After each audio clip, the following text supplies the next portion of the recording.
Pemirsa Oceanbik dimanapun berada. Pagi ini saya ada di Pelabuhan Teluk Bayur untuk melihat potensi terminal peti kemas yang ada di pelabuhan. Jadi bagaimana apakah ekspor impor juga melalui terminal ini ataukah di sini hanya melayani untuk peti kemas domestik.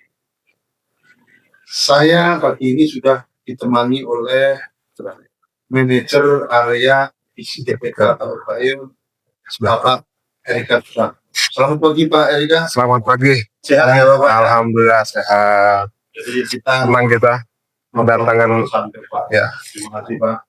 Ini saya ingin tahu Pak.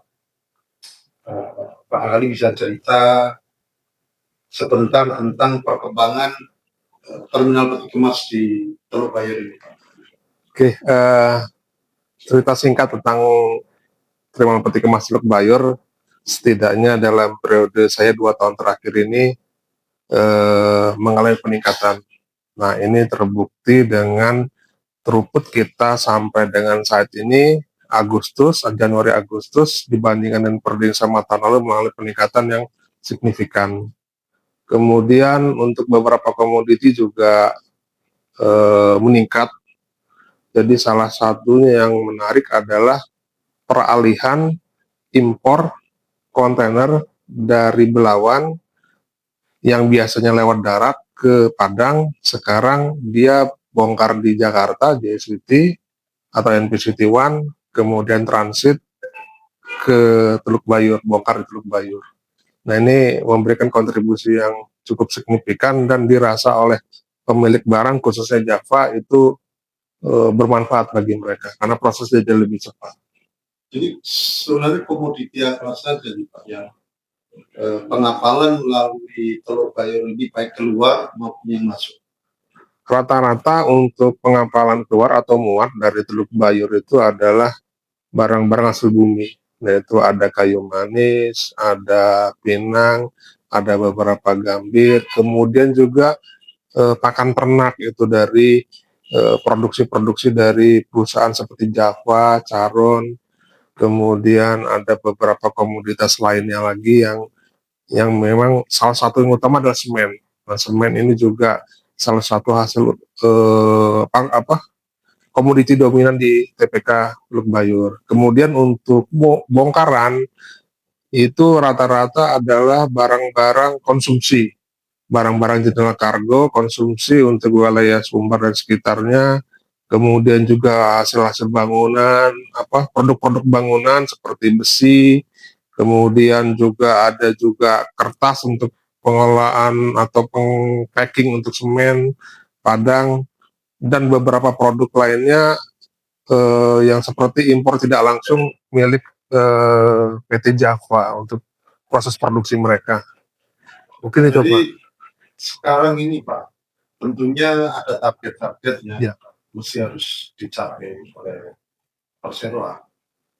Tahun ini Bapak berapa targetnya? Kan capaian tahun lalu itu barangkali pembanding itu bisa diceritakan.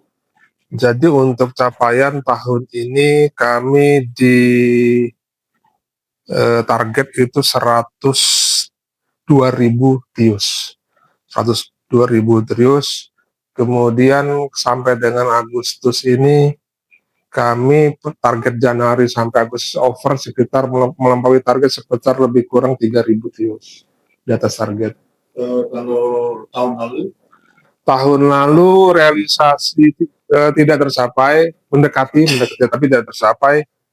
Itu kita miss lebih kurang berapa persen ya kemarin? Ya sekitar 92% lah ketercapaian. Baik Pak Erik, sekarang Bapak optimis? Optimis Pak. 102.000 TEUs itu bisa tercapai. Ya mudah-mudahan bisa terlampaui. Kendalanya apa sih?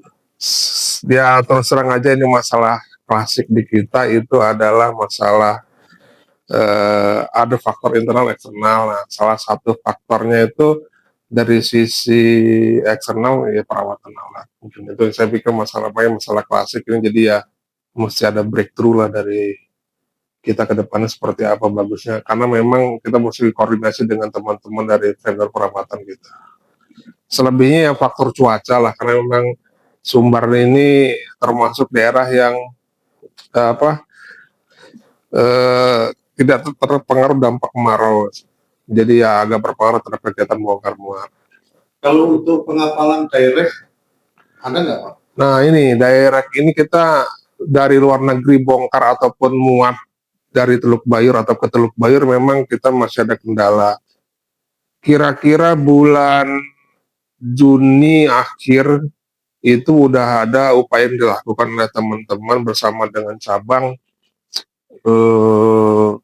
untuk audiensi dengan pemerintah daerah khususnya Dinas Perdagangan, bagaimana mencoba untuk menggrab kargo supaya bisa direct ke luar negeri langsung. Cuman memang kendalanya adalah skala ekonomi dari kargo itu tidak memadai untuk minimal 1 kapal per minggu lah untuk dibawa ke luar negeri langsung, karena memang beberapa komoditi itu tujuannya bervariasi. Nah itu yang agak menyulitkan kita. Kalau dari sisi fasilitas sendiri Sangat memadai karena kita punya 4 JLC, panjang dermaga 348 meter, itu cukuplah untuk 2 kapal asing pun cukup lah kalau menurut saya. dari sisi layanan juga sekarang kan karena teknologi sudah mulai digunakan, juga di sini sudah semua pakai teknologi dan sistem online.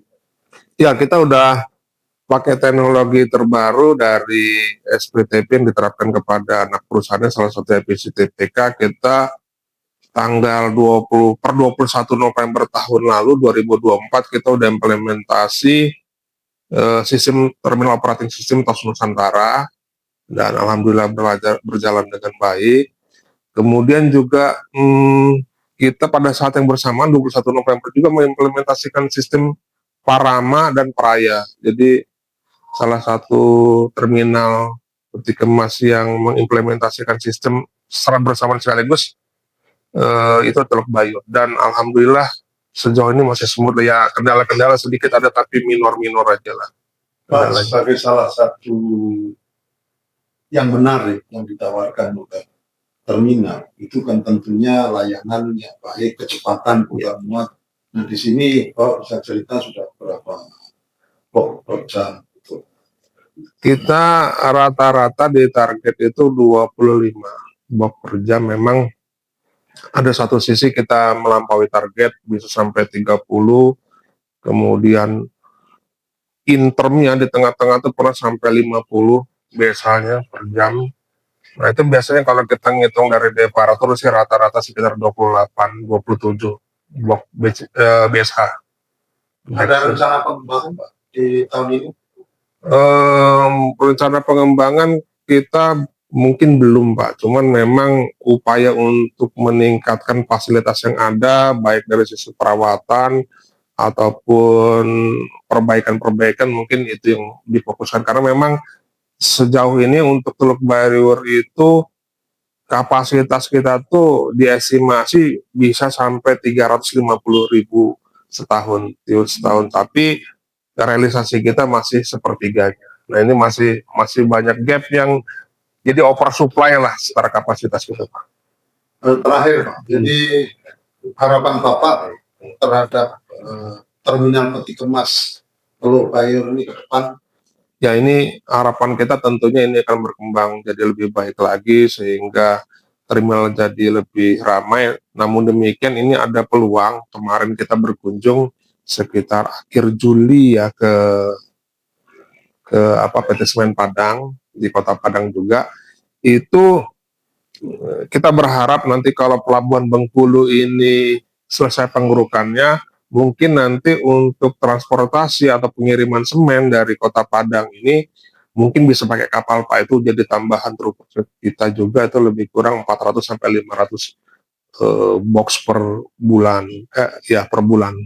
Dan kedepannya juga ya kita harapkan lah nanti dengan bantuan ataupun kerjasama dengan para stakeholder baik di pemerintah daerah, di instansi vertikal, Teluk Bayur ini bisa menjadi salah satu pelabuhan ekspor impor peti kemas, sehingga ini akan mendorong biaya logistik menjadi lebih murah lagi.